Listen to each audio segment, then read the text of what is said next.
The tragic ending of Bloodhound Lil Jeff aka Jeffrey Lamar Harris Jr. On June 8, 2024, Bloodhound Lil Jeff would find himself sliding a faction's territory known as Trap City. But why would Bloodhound Lil Jeff slide on Trap City if the Bloodhounds and Trap City were cool at a moment in time? Well, let me tell you, let's get into it. The Bloodhounds and Trap City were cool at a moment in time. Everybody got along, no one got hurt, and even hanged out with each other and were close with one another.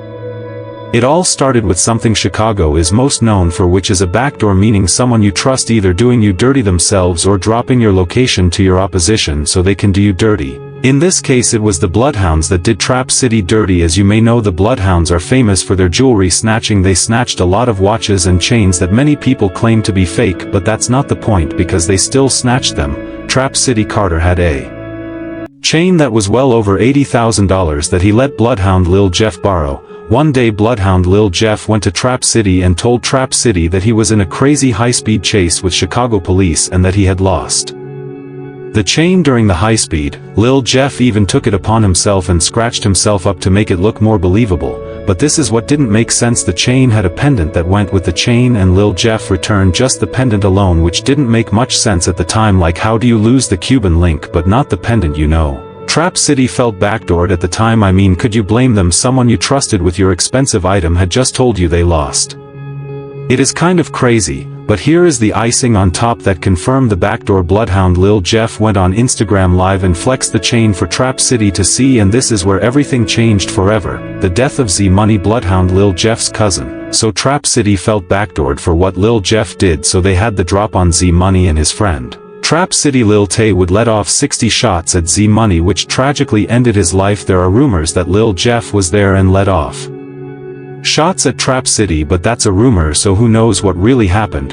That's what basically started the war with both factions, Bloodhound and Trap City. Of course, more happened from the start to Lil Jeff's death and of course present day.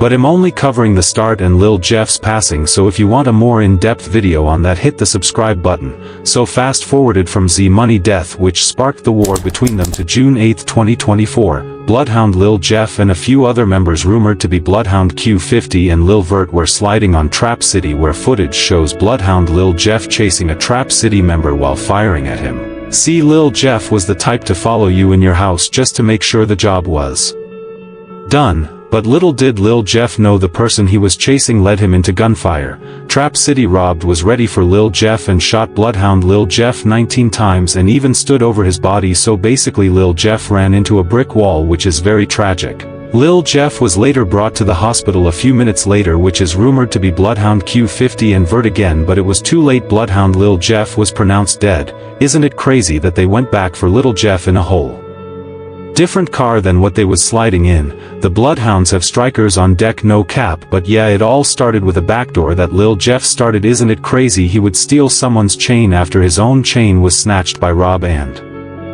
Monty, but then does the same thing to Trap City after knowing the feeling of backdoor. But anywho, like and subscribe for more content like this. Until then, peace.